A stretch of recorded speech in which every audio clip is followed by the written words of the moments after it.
Ok, zdaj bomo govorili o strukturi mednarodne skupnosti. In na začetku moramo povedati, da to strukturo mednarodne skupnosti v bistvu 4 elementi tvorijo.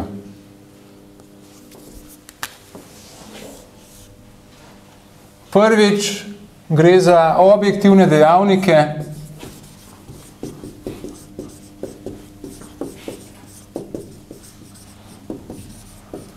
oziroma faktorji.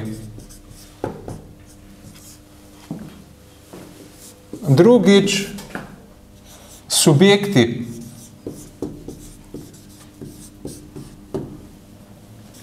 Tretjič, procesi in odnosi.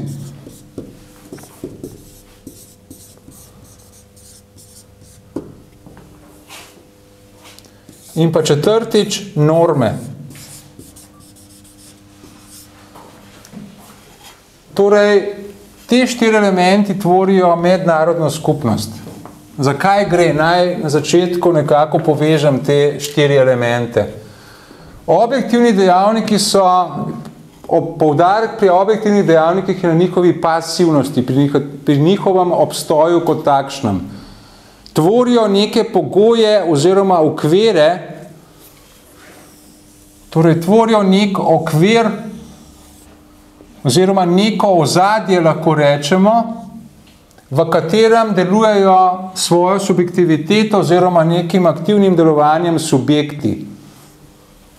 Torej, tle sem narisal en okvir in pa neko ozadje, v katerem delujejo teli krogi, so pa subjekti, pri katerih je v nasprotju z faktorji poudarek na njihovi subjektivnosti, torej na zavestni dejavnosti. Faktorji zgolj tvorijo nek okvir, pogoje, medtem ko subjekti pa aktivno delujejo v tem okviru. Med subjekti seveda prihaja do procesov in odnosov. Tle narišem evo te povezave, pomeni odnosi med subjekti. Da ne bojo te subjekti tako zelo nekaj abstraktnega, naj pomeni, to so subjekti mednarodne skupnosti in subjekti mednarodnega prava.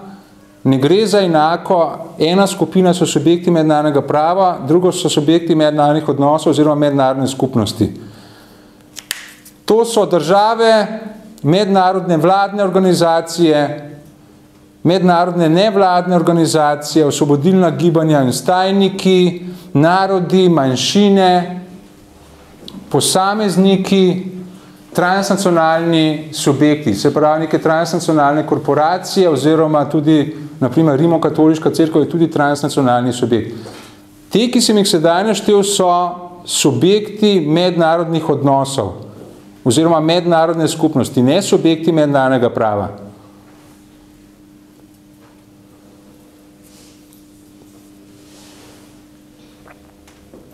Zdaj pa, da bo ta distinkcija malce bolj jasna, bom naštel pa še subjekte mednarodnega prava, se pravi akterji, ki imajo mednarodno pravno subjektiviteto. To pa so seveda najprej prvenstveno države,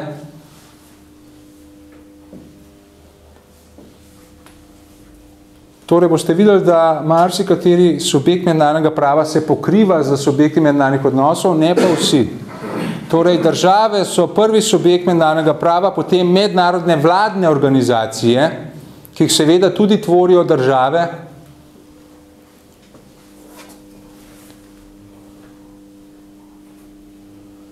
Potem so subjekt mednarodnega prava tudi, predvsem skozi zgodovino smo to poznali, internacionalizirana ozemlja, naprimer svobodno tržaško ozemlje je bilo takšno internacionalizirano ozemlje.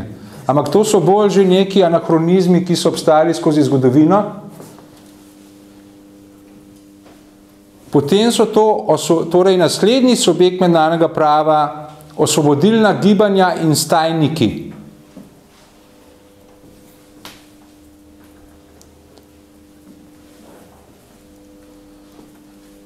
Potem imamo pa, a sem prehiter ali je v redu ta tempo? Potem, kaj so stajniki? Meni ni znam izraz stajniki.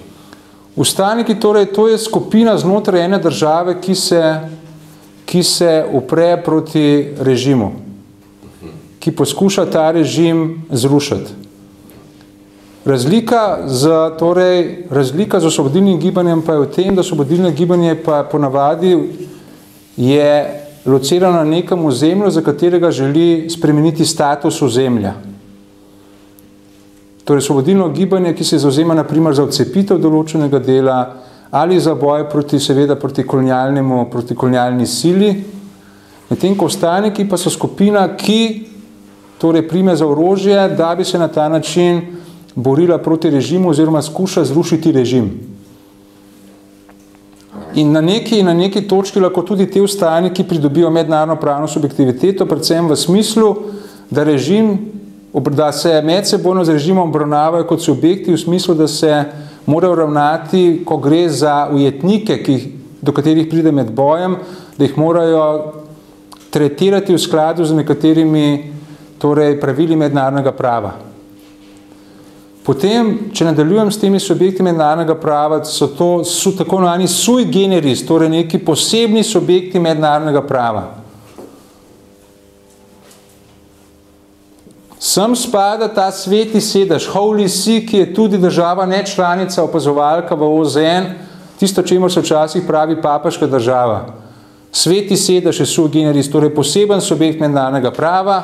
Potem poseben subjekt mednarodnega prava je tudi ICRC, International Committee of the Red Cross, mednarodni odbor Rdečega križa, ki je neka krovna organizacija, ki združuje nacionalne rdeče križe. In pa sui generis subjekt je tudi tako imenovan viteški red svetega Ivana Malteškega ali malteški viteški red.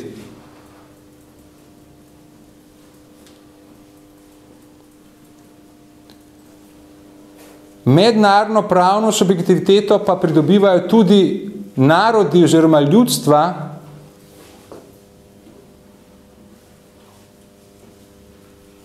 in pa posamezniki. Torej, to so subjekti mednarodnega prava. Jaz se pravičujem, malo še enkrat naštejte subjekte mednarodne skupnosti. Aha. Torej, poleg teh, ki sem jih zdaj naštel, v bistvu mednarodne nevladne organizacije so zraven, pa sem rekel, transnacionalne manjšine sem tudi, torej manjšine niso subjekt mednarodnega prava. Manjšine in pa transnacionalni akteri, se pravi tudi transnacionalna podjetja oziroma korporacije, so subjekt mednarodne skupnosti oziroma mednarodnih odnosov, niso pa subjekt mednarodnega prava. Se pravi, so te, ki smo jih napravili, na 4 plus tega. Tako. So subjekti mednarodnih odnosov oziroma mednarodne skupnosti. Torej, to so pri teh je poudarek na aktivnem delovanju, na subjektivnosti. Medtem ko pri objektivnih dejavnikih je poudarek zgolj na njihovem obstoju, da tvorijo ta okvir. Odnosi, sem jih narisal, to so odnosi med subjekti, lahko so kooperativni, lahko konfliktni. Te odnose pa urejajo norme pravzaprav pomenijo mednarodno pravo. Torej, mednarodno pravo ureja odnose med subjekti, ki delujejo znotraj okvira, ki ga tvorijo objektivni dejavniki. To je ta združevanje 4 komponent v neko skupno sliko. Torej, faktorji tvorijo objektiven okvir, v katerem delujejo subjekti, med subjekti prihaja do odnosov, odnose pa urejajo norme.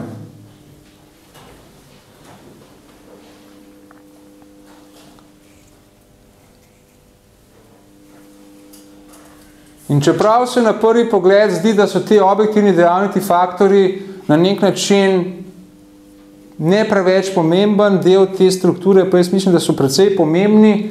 Gre namreč predvsem, govorimo o naslednjih faktorjih oziroma objektivnih dejavnikih. Geografski, demografski, znanstveno-tehnološki, ideološki. Torej, vse 4 kategorije so pomembne v mednarodnih odnosih. Pomembno je poznati te faktore, da bi lahko lažje razumeli mednarodne odnose. Potem, ko bom konkreten bolj, bo še bolj jasno, zakaj je to precej pomembno in pa zanimivo, torej, da lažje razumemo same mednarodne odnose. Kako?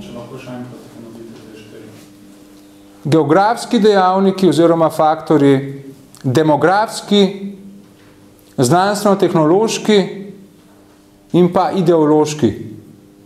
Torej, to so tisti, ki tvorijo okvir, v katerem potem delujejo subjekti.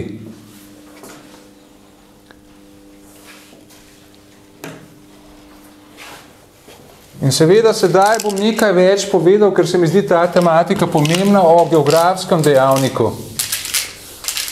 Oziroma o dejavniku, ki vsebuje podnebje, prostor.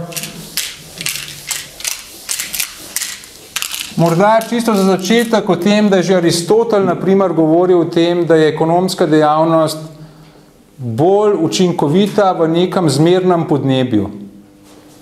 In da je v nekih ostrih podnebnih razmerah težje razvijati neko zelo učinkovito ekonomsko dejavnost. Podobno se je govorilo tudi za tropsko podnebje, da tudi ni preveč ustrezno, torej zmerno podnebje je bilo opredeljeno kot tisto, ki omogoča najbolj učinkovito ekonomsko delovanje. Torej že pri samem Aristotelu na to naletimo. Potem pa jaz mislim, da posebno pozornost moramo nameniti samemu prostorskemu dejavniku, se pravi prostor. Ker vemo, da države kot najpomembnejši subjekti tako mednarodnega prava kot mednarodnih odnosov oziroma mednarodne skupnosti ležijo na nekem določenem prostoru. In svojo moč oziroma zunanjo politiko torej določajo, vodijo v veliki meri na podlagi tega, na katerem prostoru ležijo. Torej, to je pomemben dejavnik. In v tem smislu bi nekaj več, mislim, da je treba povedati o konceptu geopolitike oziroma politične geografije.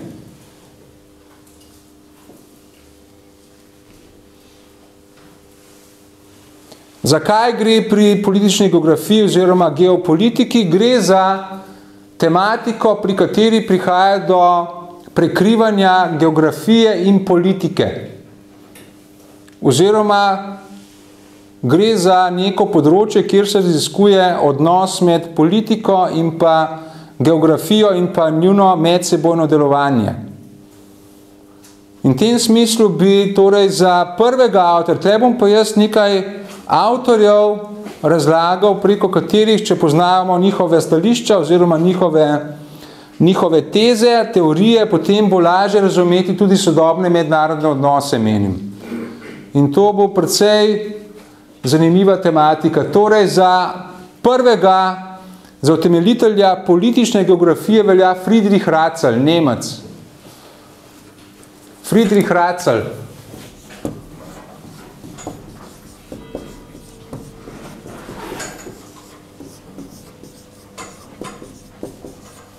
Ki leta 1897 napisal delo politične geografije, se pravi politična geografija. Za Ratzla lahko rečemo, da je avtor, ki izhaja iz nekega daljšega miselnega toka nemške znanstvene misli. Od Kanta naprej je prihajalo v nemški akademski sferi do nekega poskusa združevanja filozofije in pa geografije. In torej Ratzel je proizvod te nemške miselne šole, zato ni naključje torej, da je bil Nemec tisti, ki je prvo delo z področja politične geografije 1897 napisal. Tega datuma se ni težko zapomniti, gre za leto, v katerem je potekal tudi prvi kongres sionističnega gibanja. V Baslu smo že omenili. Torej, Friedrich Ratzel je v bistvu obravnaval države kot neke biološke mehanizme, kot mehanizme, na katere vplivajo biološki zakoni. Ko pravim torej biološki zakoni, se moram dva koraka nazaj vrniti in povedati, torej, da na vso to geopolitično misel oziroma ta geopolitična misel se je razvijala v nekem specifičnem okolju, intelektualnem okolju, miselnem okolju, namreč ob koncu 19. stoletja, oziroma že malo prej, se je uveljavila torej predvsem tudi neka misel, ki poznamo kot socialni darvinizem. Herbert Spencer. Se pravi neko naziranje, da so, če obstaja v naravi boj za obstanek, v katerem preživijo zgolj najsposobnejši, da naj bi podoben boj za obstanek obstaja tudi v človeški družbi. In torej to vrstni socialni darvinizem je vplival tudi na te geopolitike oziroma vsaj na zgodnejše med njimi.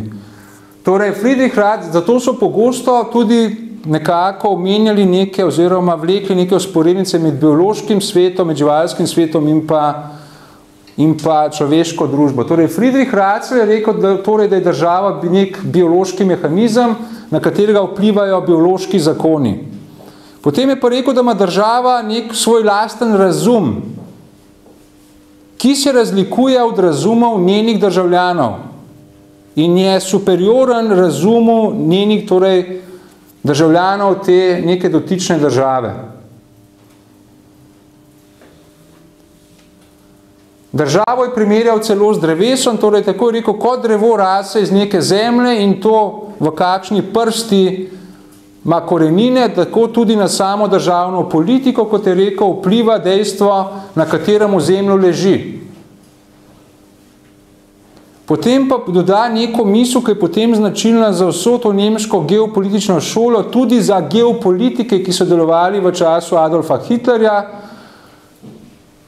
Namreč pravi, Ratzel je že začel s to mislijo, da obstaja nek zakon, ki države širi v širjenje, torej v neko ozemeljsko širitev in pa k temu, da si prisvajajo druge šibkejše države, da jih začenjajo obvladovati.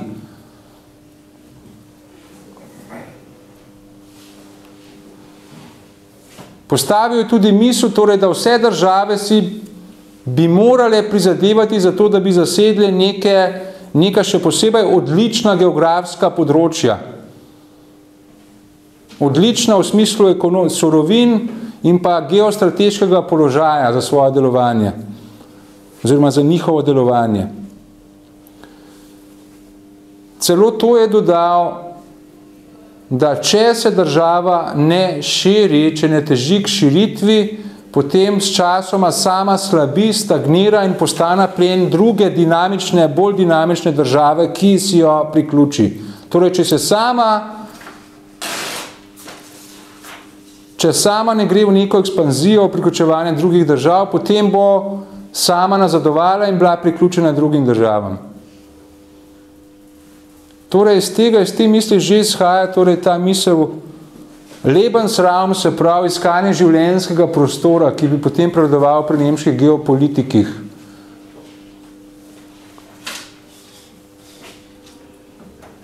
Torej, to je začetek politične geografije. Zdaj pa najbolj znamenito delo geopolitike, torej geopolitične misli, oziroma delo, ki je imelo namara do danes največji vpliv na geopolitiko na Zahodu, lahko rečemo, je pa Sir Halford Mackinder.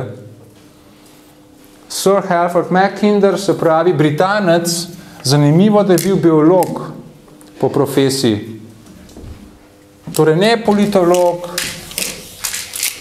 ni deloval na področjih družbenih ved, ampak biolog. Halford Mackinder.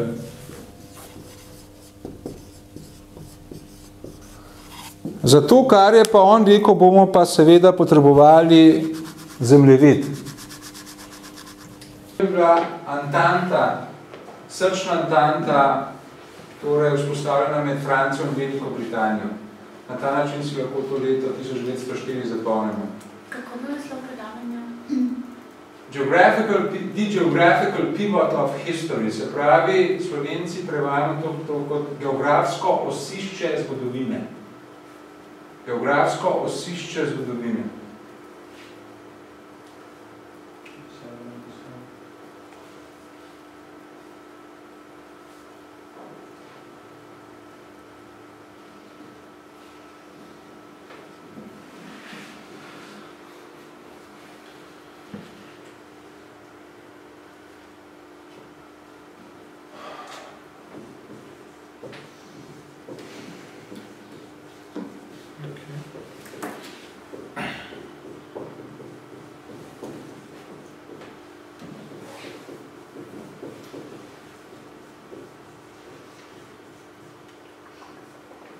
Vidite, da sem napisal, bom moral pa kar izbrisati, tako da bom nažalost moral tako izbrisati, tako da dobim to razliko noter.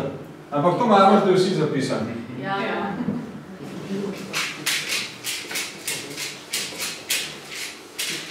Torej, sedaj bom pa kar lepo povedal, na kakšen način ta Sir Herbert Mackinder razmišlja. Rekel je, da je pravzaprav zgodovina bojev med kopenskimi ljudstvi in pa pomorskimi ljudstvi. Torej, da skozi zgodovino lahko spremljamo boje oziroma napetosti med kopenskimi ljudstvi in pa pomorskimi ljudstvi. Kopenska ljudstva naj bi imela svoje oporišče v osrčju Evrazije. Torej, Heartland of Eurasia. To je območje, ki ga tvorijo puščave in stepe, vendar pravi Mackinder je to območje, ki ga vsaj iz tekle strani, iz tekle južne in pa jugovzhodne strani ga obdajajo visoke gore. Seveda Pamir, Hindukuš in tako naprej, še niže dol.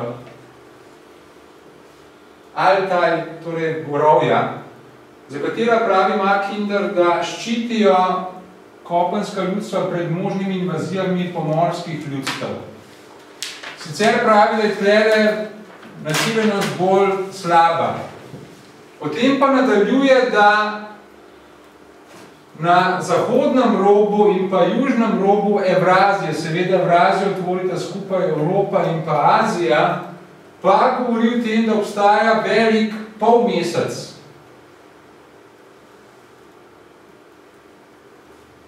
Ki ima mnogo bolj prijazno klimo za življenje in v katerem živijo pomorska ljudstva.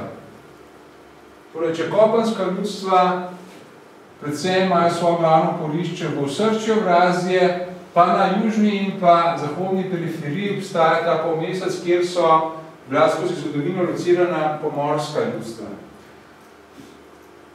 Ta polmesec naj bi bil razdeljen na 4 dele.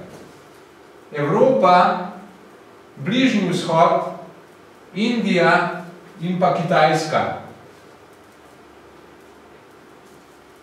In kot pravi Mackinder, so kopenska ljudstva skozi zgodovino torej pogosto izkoriščala šibkost v tem polmesecu pomorskih ljudstv, torej najšibkejši člen, ki naj bi bil Bližnji vzhod.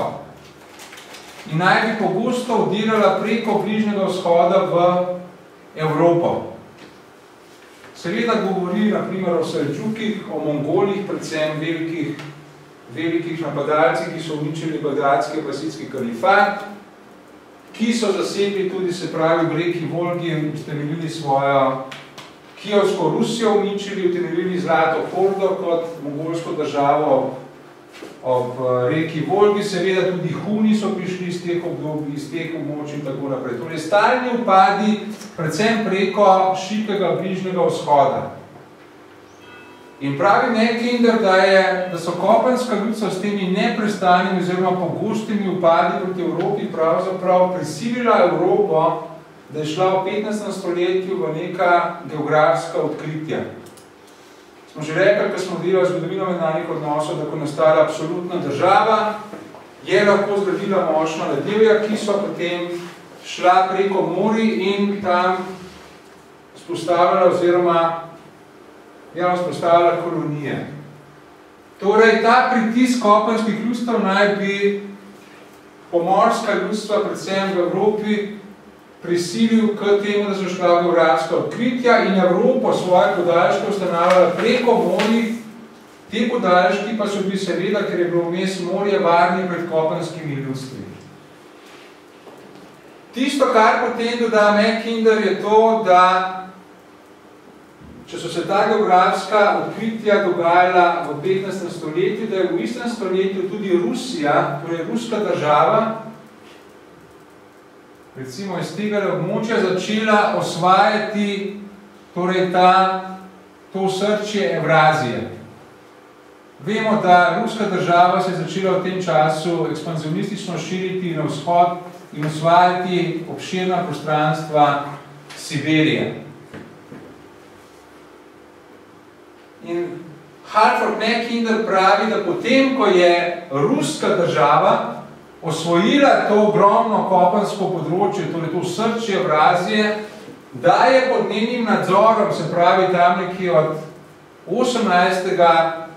stoletja naprej, to območje postajalo še močnejše, kot je bilo skozi zgodovino. Torej, da se je Rusija pravzaprav spremenila v neko še močnejšo kopensko silo, kot so bile prejšnje sile skozi zgodovino.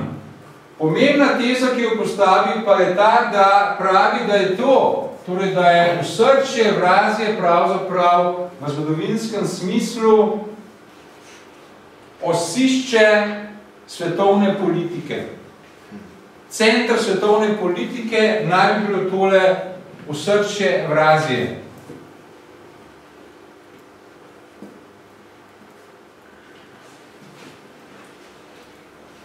Pivot of the world's politics. Pivot z osišče seveda prevajamo. Potem pa nadaljuje na ta način, da pravi, da govori najprej o kolumbovskem obdobju. Se pravi, Krištof Kolumb je odplul v Novi svet. Katerega leta? 1492 leta, v katerem se je končala rekonkista v Španiji in je padla zadnja muslimanska država v Španiji, 2. januarja 1492 Granada. Torej, govori o tem, da to kolumbovsko obdobje, ko so evropske pomorske sile zelo močno, traja nekako od 15. stoletja do prve polovice 19. stoletja. Da v tem času so bila pomorska ljudstva, se pravi Španija, Portugalska, potem Nizozemska, pa tudi neke mere Francije, pa seveda predvsem Velika Britanija, da so imele izrazito premoč nad kopenskimi ljudstvi. Zakaj premoč pravi? Zato, ker so imele bolj gibljive v smislu hitrega prenašanja svojih vojaških sil po svetu. Večja mobilnost njihovih vojaških sil. Dejansko Velika Britanija kot država, ki ni imela tako velike pravzaprav svoje objektivne teže, ravno svojo vladavino morju nekako po 19. stoletju oziroma v 18. lahko, na primer, Francozom preprečevala, da so svoje vojaške enote v Severno Ameriko pridajali. Torej, prevlado na morju lahko blokirala objektivno večjo moč drugih posameznih držav, ker je bila tako mobilna Velika Britanija. Mackinder to poudari, torej, da do prve polovice 19. stoletja imajo pomorske sile premoč za svoje mobilnosti. Situacija pa se spremeni nekako na polovici 19. stoletja. Ker, kot pravi, kopenska sila, oziroma kopenske sile, predvsem kopenska sila, lahko začne hitreje svoje vojaške enote torej prevažati oziroma projicirati po tej ogromni kopenski tvorbi Evraziji. Seveda razlog za to so bile železniške povezave. Če je bila prej kopenska sila manj mobilna, sedaj s pomočjo železniških povezav lahko, kot pravi Mackinder, hitreje svoje čete po celi Evraziji prevaža. Naj omenim, da prva železniška povezava v Rusiji je bila 1837, tam Sankt Petersburg, Pavlovsk narejena, 1902 pa že proga od Moskve gor proti severu Arhangel. Potem pa naprej torej gradijo železnice, torej da je bila Rusija kar dobro prepredena železnicami in to pravi, železniško mrežje omogoči kopenski sili, da postaja bolj mobilna in močnejša kot pomorske sile. Od druge polovice 19. stoletja naprej. Pravzaprav je Mackinder, ko je te svoje analize delal, je to delal marsičem s ciljem nekih priporočil svoje državi Veliki Britaniji, na kaj ne bo pozorna v mednarodnih odnosih. Torej, sporočal Veliki Britaniji dolgo časa je bila naša država poglavitna v mednarodnih odnosih, sedaj prihaja obdobje, ko bo kopenska sila, kot tista, kot je rekel, pivot state, se pravi, osična država postajala močnejša. In seveda, kot prva misel pa je rekel, osična država, seveda, ko že prej govoril o Rusiji, torej kot prva se nekako izpostavi Rusija. Vendarle pa je dodal, da morajo torej pomorske sile, pomorske države paziti na to, da ne bi Nemčija začela pretendirati na status te torej osične države. Da ne bi Nemčija torej tukaj zgodovinsko skozi Prusijo prisotna, da ne bi začela prodelati proti vzhodu in si nekako poskušati priboriti statusa osične države, nadzorovati samega osrčja. Na to je torej svaril, oziroma o tem je svaril Veliko Britanijo in ostale pomorske sile. Tudi Francijo obravnaval kot pomorsko silo.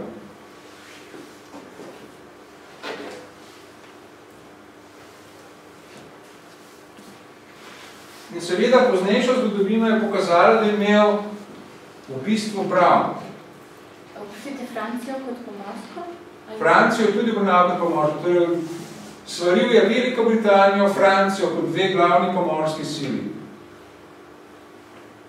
V tem času, ne pozabimo, so ZDA še precej izolacionistično usmerjene. Nekako so še vedno zanašali na to, da jo ščitita dva ogromna oceana na obeh straneh in se namešavata pravzaprav v evrazijske zadeve.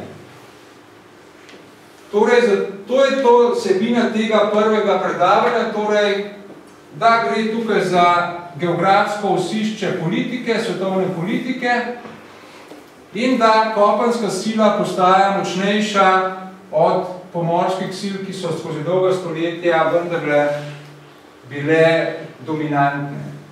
To je to predavanje 1904, Geographical Pivot of History. Nadaljevanje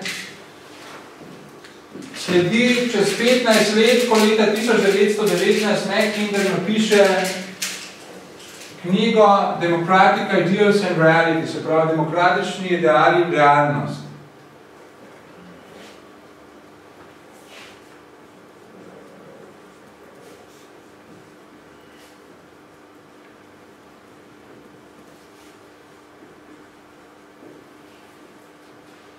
Ki 15 let kasneje, torej...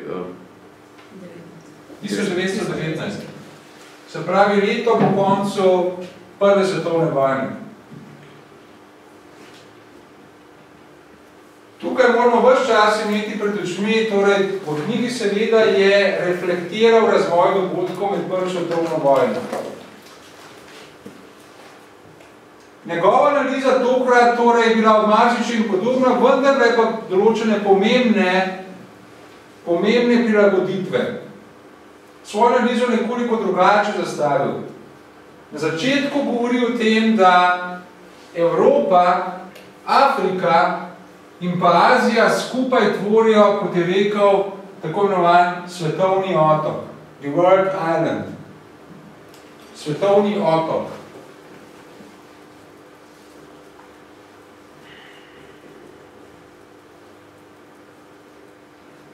Ki tvori daleč največjo kopensko maso na svetu, ki ima daleč največ prebivalstva in na katerem se je večina svetovne zgodovine odvijala. To poudarja. Potem pa pravi, da kot del tega svetovnega otoka pa govori tudi o svetovnem predgorju.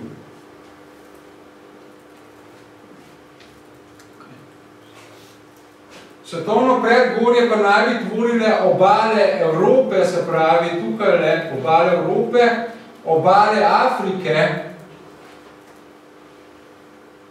in pa potem obale ob Indijskem oceanu. Svetovno predgorje. The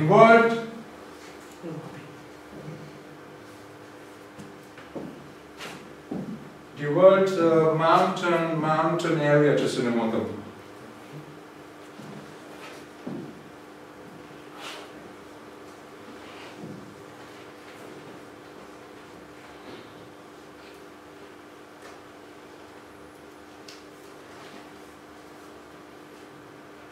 Potem naprej, kar poudarja, da v tem svetovnem predgorju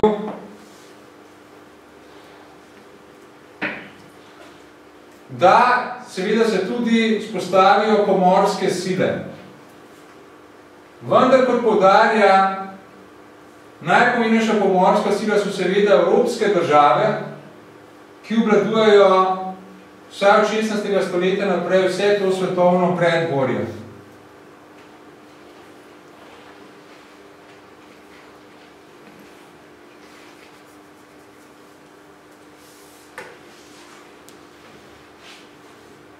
Nadaljuje s tem, torej, da če je prej govoril o srčju Evrazije, torej, če je govoril o tem območju kot o pivotu, se pravi kot o sišču, pa sedaj tole centralno območje Evraziji imenuje Heartland.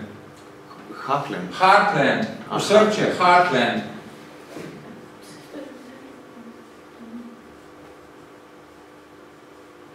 Prej sem seveda govoril o osrčju Evrazije, samo takrat je vendarle imenoval to področje pivot. Sedaj je to Heartland.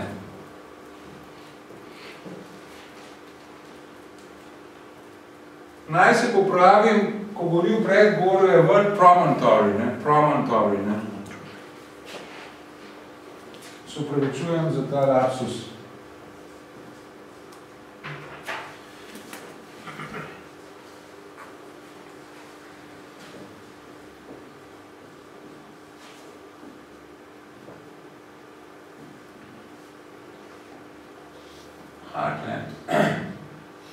Naslednje, torej, glede na to, kar se dogajalo v prvi svetovni vojni, torej ves čas reflektira potek prve svetovne vojne, glede na to, kar je, glede na politiko Nemčije v prvi svetovni vojni, glede na to, da je Nemčija poskušala prodreti ne zgolj na morja z Wilhelmom II. Kajzerjem, ampak tudi v vzhodno Evropo.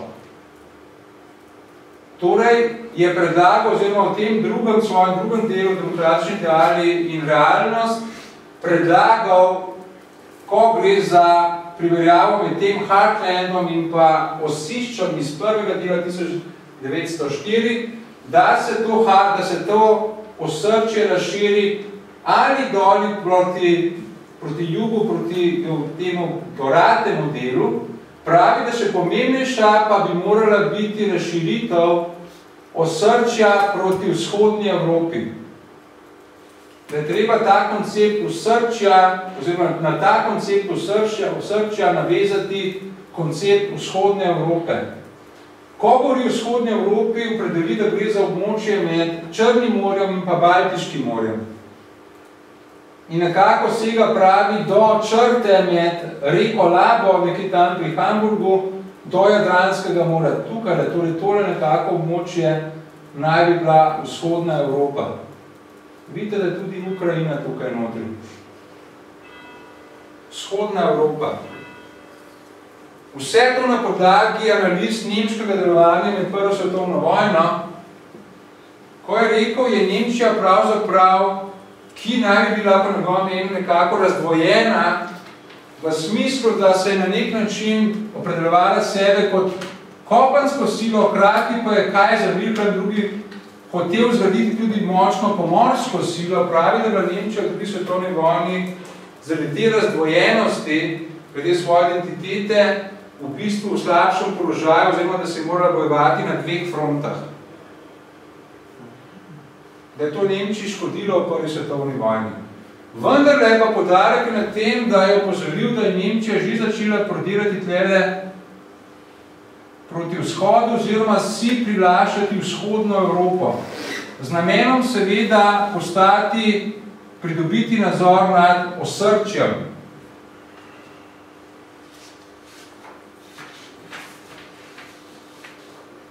In na podlagi tega, torej, da je Nemčija preko vladavine nad vzhodno Evropo hotela prodreti proti osrčju, Mackinder postavi svojo, to je pa tisto, kar je v bistvu njegova najbolj slavna teza, oziroma najbolj slaven triptih, lahko rečemo. Pa si to prosim zapišite. Je postavil naslednjo načelo oziroma vodilo. Rekel je, kdor vlada v vzhodnji Evropi,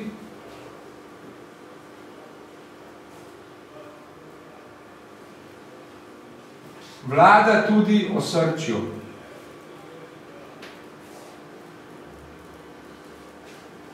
Prvi del triptiha, drugi del. Kdor vlada osrčju, Heartlandu, vlada tudi celotnemu svetovnemu otoku, ki ne pozabimo, da tvorijo Evropa, Azija in Afrika skupaj. In končno tretji del triptiha, kdor vlada pa svetovnemu otoku, vlada celotnemu svetu.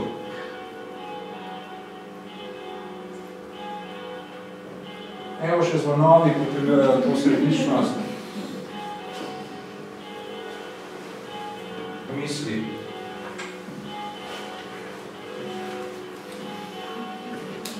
Če malce skrajšamo, lahko rečemo, da je govoril o tem, da tisti, ki nadzoruje vzhodno Evropo, pravzaprav lahko vlada svetu. Potem je šel pa tudi v analizo same prve svetovne vojne in rekel, nisem se zmotil, ko sem govoril o tem, da je zgodovina ne nekam boj med kopenskimi in pa pomorskimi ljudstvi. Da tudi prva svetovna vojna je bila boj na eni strani med pomorskimi ljudstvi, pravi Antanto, in pa kopenskimi centralnimi silami. Kdo bo rekel, kako to se je bila Rusija kot kopenska sila tudi na strani Antante, ampak je opozoril na to, poudaril, in tukaj ima prav, da Rusija, ne pozabimo, leta 1917 izstopila iz vojne.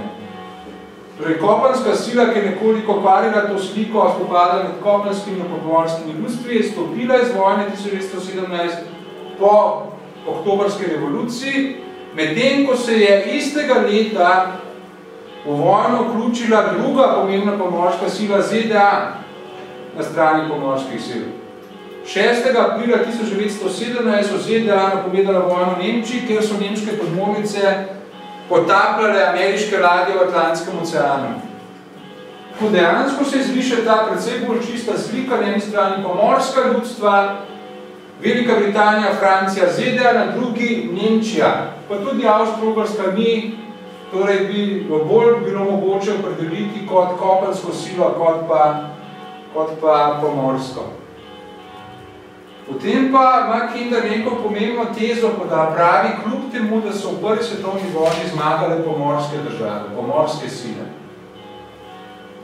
Vsega, to je bilo dejstvo, da je Antanta zmagala v vojni. Da je Nemčija 11. novembra 1918 kapitulirala.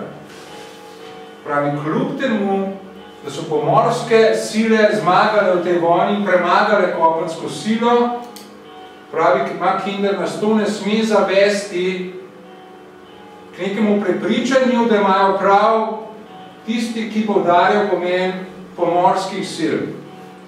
Namreč v geopolitično misel lahko na tej točki vključimo seveda tudi znamenito delo Alfreda Thayer Mana, Alfred Thayer Mann, ki je 1890 napisal znamenito delo The Influence of Sea Power upon History. Vpliv pomorske moči na zgodovino. In s tem pomembno vplival na politiko ZDA, da se je usmerila k morju, da je začela pomembno graditi svojo vojno radjevje. Ta Mann, torej še enkrat, The Influence of Sea Power upon History.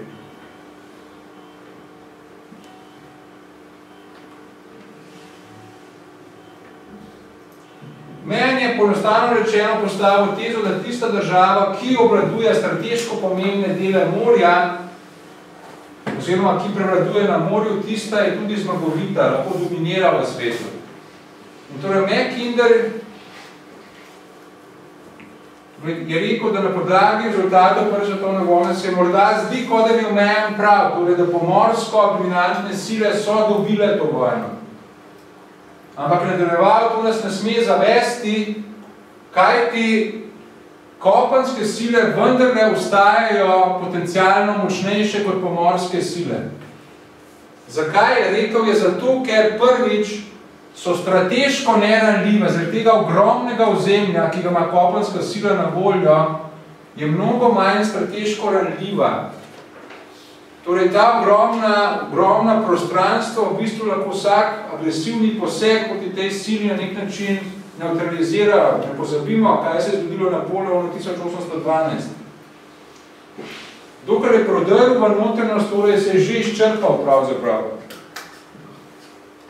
To je prednost kopenske sile, pravi Mackinder. Potem seveda dejstvo, da ima kontinuirano ozemlje, da lahko potem kontinuitetnem skupaj, torej neprekirjenem ozemlju lahko hitro prenaša svoje sile. In pa ne nazadnje to, da ima ogromna naravna bogatstva. Je rekel, torej, kljub zmagi pomorskih sil v prvi svetovni vojni, nas to ne sme zavesti, da ne bi pozabili, da imajo kopenske sile prednost.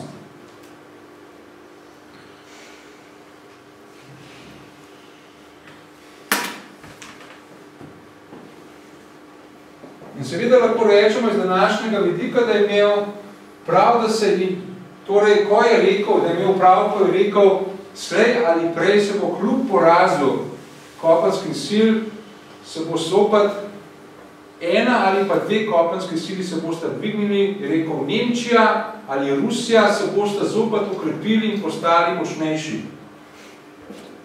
In je imel v tem smislu prav, da je Nemčija zopet torej rasla in se ukrepila do te mere, da je poskušala zadominirati svetu pod Hitlerjem.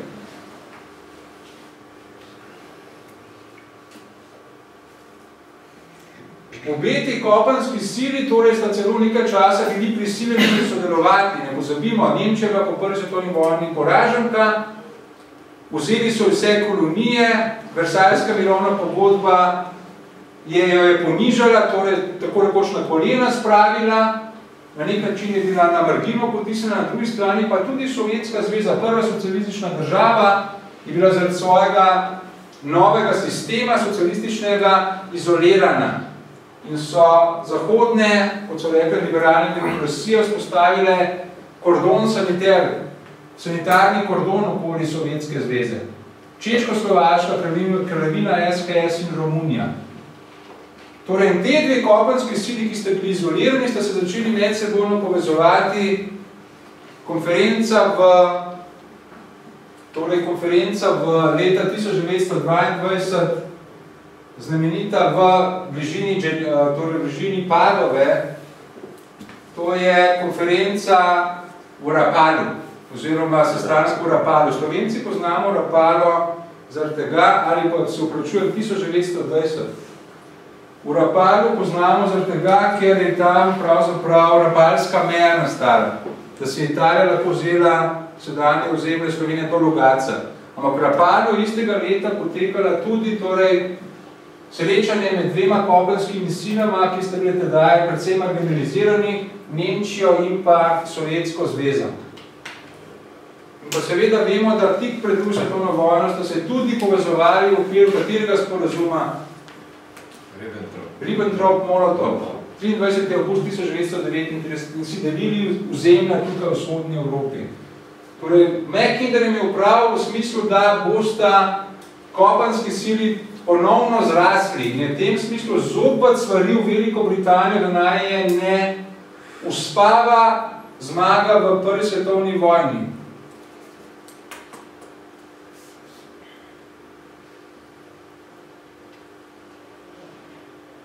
Možno je celo reči, da kljub temu, da so bile torej te misli Sira Halforda Mackinderja vizionarske, da ga britanska politika ni preveč upoštevala.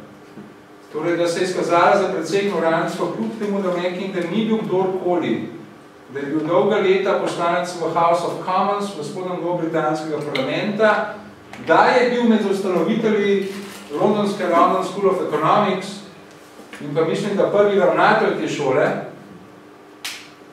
da je deloval v nekem tako malem koeficientnem klubu, The Coefficient Club, kjer so se zbirali Britanci, ki jih je skrbela ta uspavanost Velike Britanije za časa Edvarda VII.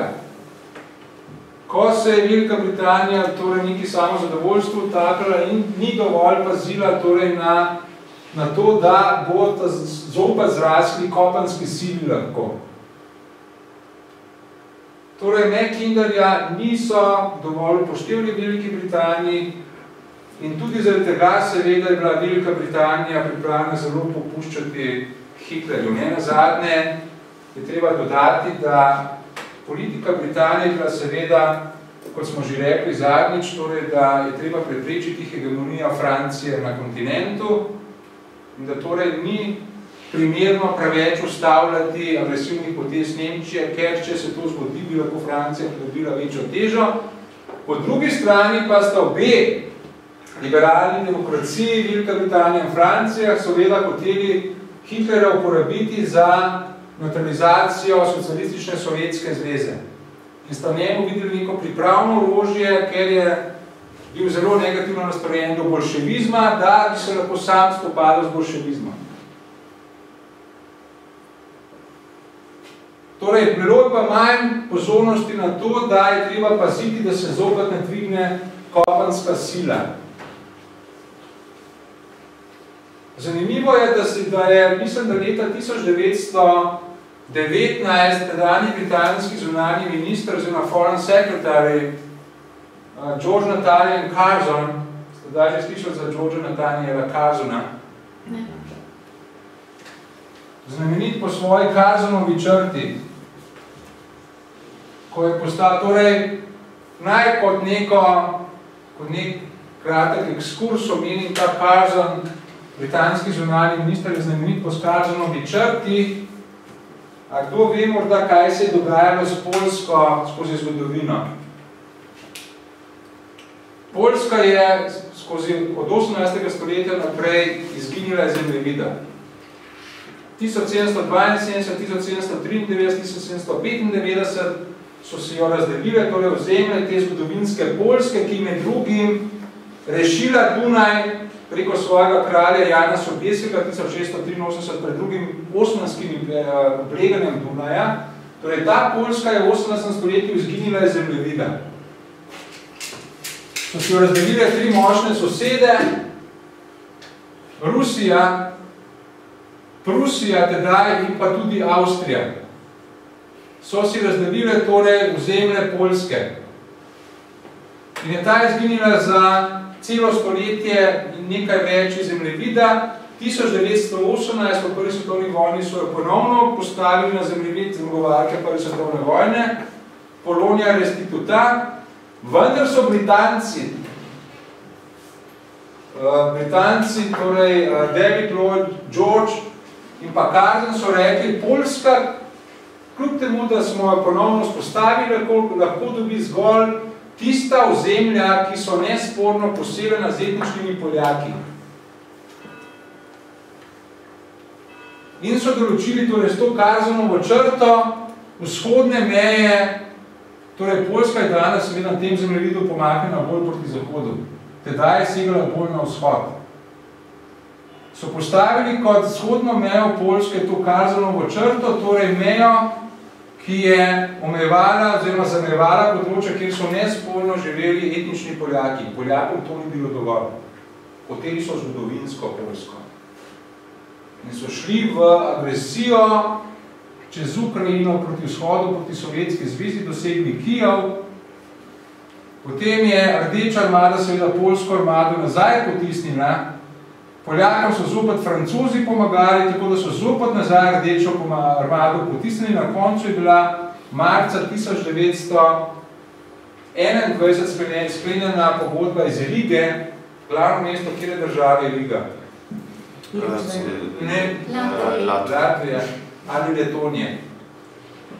Torej v Rigi sklenjena pogodba, s katero so Poljaki vendarle dobili več ozemlja, kot bi ga dobili po tej Curzonovi črti.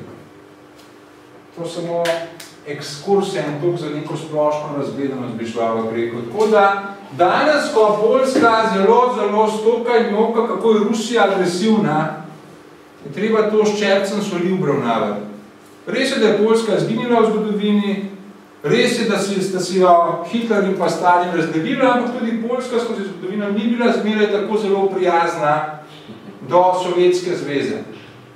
Nenazadnje, manj znano je, da 1609 so skupne poljsko-litovske čete osvojile Moskvo. In torej, naprej to je bil Sigismund III. Iz rodbine Vasa, potem je postavil 1612 svojega sina Vladislava, šele 1613 je ruska rodbina Romanov, ki je prišla na oblast z Mihailom, torej to polsko-litovsko invazijo, torej porinila ven iz same Rusije. To je bilo obdobje, ko je bila Rusija zelo šibka, ko je bila zmedavna in smuta. Torej Poljska je dejansko zasvojila enkrat v Moskvo. Tako, 1609, skupaj z litovsko vojsko. Poljsko-litovska vojska. 1609, Sigismund III. Torej, svoj pozodek je bila tudi Poljska precej agresivna, tako da ta zgodba ni tako zelo črno-bela. Poljska ima svoje politične cilje, ko ves čas se predstavlja zgolj kot neka žrtev. Ni bila zmeraj žrtev. V tem kontekstu bo kar primerno to povedati. Oziroma je kar primerno to povedati. Torej, zdaj imamo Mackinderja nekako poznamo te njegove teze, to je dobro, da imamo pred očmi.